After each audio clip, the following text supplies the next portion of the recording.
Very much indeed. I wonder if we're on the cusp of an important social change, a new openness towards depression and mental health. The subject certainly seems to be talked about more than ever, but it's not just greater openness to the subject, it's greater sensitivity.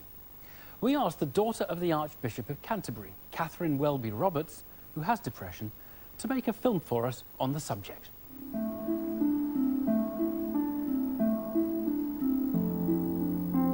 My name is Katharine Welby-Roberts.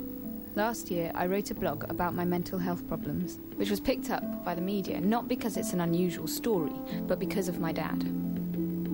I was diagnosed with depression and anxiety 10 years ago, and in the years since, as I've learnt to manage the illness, I've recognised that it is the stigma that I face from those around me in response to my illness that causes almost more damage than the illness itself.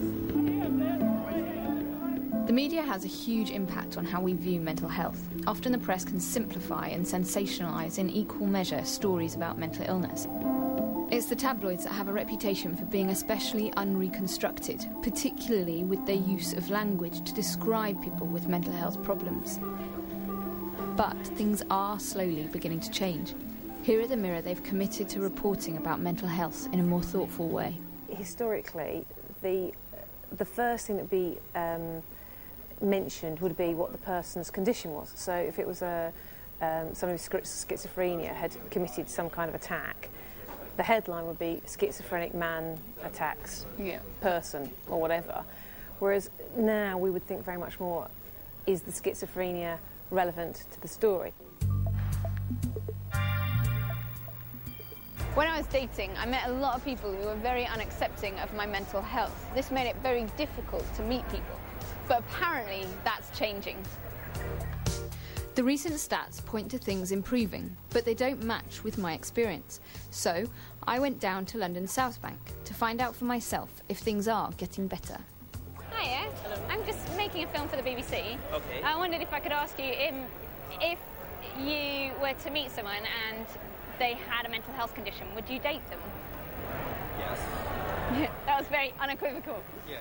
Would you date someone who you knew had a mental health problem? I don't think so, to be honest. No? It would make me quite nervous, and it would very selfishly affect, I would think it would affect my happiness. Seeing as I've got a girlfriend at the moment, the answer would be no. That aside. Like kind of more objectively thinking. It depends on the person. Each person's got their own personality, so yeah, why not? So generally it seems the response has been very positive. There's actually only been one out-and-out no and one almost no. But generally it seems that people would be quite happy to date someone who had a mental health condition, depending on what it was. But things aren't improving so quickly everywhere. Religion, and in my experience Christianity, is one area where improvement has been slower.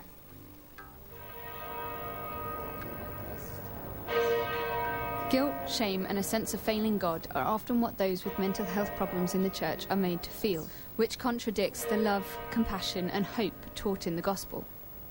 This often comes from a misunderstanding or misapplication of the Bible. I have often had texts quoted at me out of context, which can cause a lot of damage. So an example of this is Philippians chapter 4, verse 6. Do not be anxious about anything, but in everything, by prayer and petition, with thanksgiving, let your requests be made known to God. This verse is often quoted when I talk to people about my anxieties, and it makes me feel like I am failing God, because despite giving my anxieties to God, they are still there. They're not taken away. It's not just misquoted verses which cause harm within the church. Tim James is a Christian who has battled with depression, leading to him spending time in hospital after attempting suicide. He experienced firsthand the damage that stigma in the church can cause.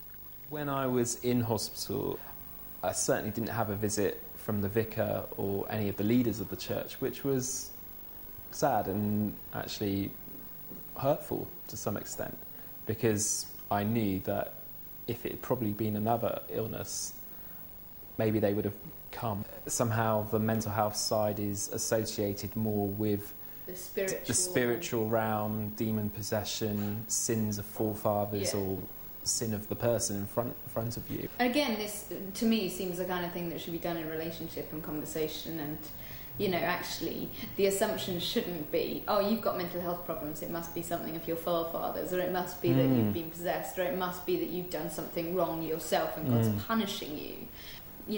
Please don't tell me that it's my sins. Please don't tell me I'm possessed by a demon. Please don't tell me it's something that's happened generations back. One of the issues here is that people aren't perhaps necessarily competent in how they respond to mental health, or compassionate maybe as well. And that's something that the church really needs to deal with in the future. There is growing evidence that attitudes within the church are changing. Many churches now openly welcome people with mental health problems, but just like the rest of society, change is slow. There is no reason my mental illness should be seen differently to physical illness. I'm not scary or weak, and as stigma continues to decrease, perhaps one day I won't have to say that anymore. And that is all for this week. From all of us at Newsnight, goodbye.